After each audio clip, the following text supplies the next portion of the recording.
আরে ওর পাত তো খালি হয়ে গেছে। ও মা, পাত যে একেবারে খালি। এত কম খেলে দেখি চলে দেখি বাবা? দেখি। এই না কি কাণ্ড, বাটিগুলোও যে ফাঁকা।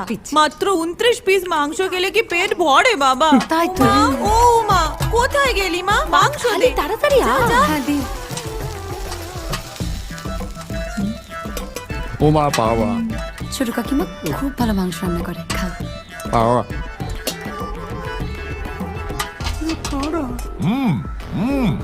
শুরু করো।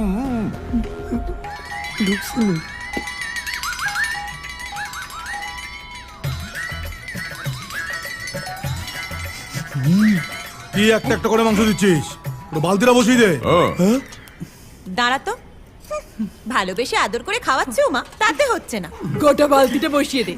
তোমাদের কাজ তো সারাদিন ষাঁড়ের মতো খাওয়া আর গুতনো, তোমরা কি বুঝবে বলো তো? যা বলেছিস, আমার মানুষটাকে মনে নেই? সেই বিয়ের পর প্রথম জামাই ষষ্ঠীতে গিয়ে একটা আস্ত পাঠা খেয়ে ফেলেছিল রে।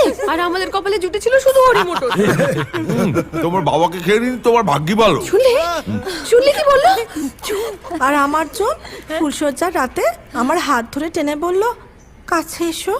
আর অমনি আমার হাতটা কোনই থেকে খুলে গেল। ভালো আর হয়েছে সব।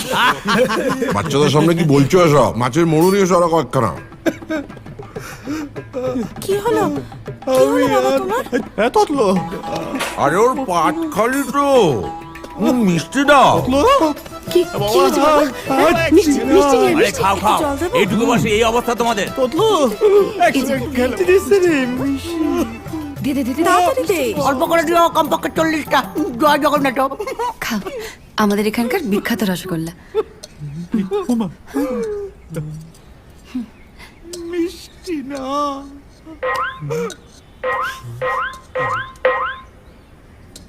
খাও। চোখের জলে ভাসিয়ে দিলাম মনের ঠিকানা, খেয়াল স্রোতে চাইলে তুমি অন্য মোহনা, তবু তোমার সুখে ব্যথার জোয়ারে বুকে ডাকবো, শুধু তোমারই থাকবো, আমি তোমারই থাকবো, আমি তোমারই থাকবো, আমি তোমারই থাকবো। আমার বুকে লিখেছি যে শুধু তোমার নাম, চোখের জলে দিয়ে যাব ভালোবাসার দাম, তবু তোমার বাবা কি অন্ধকার।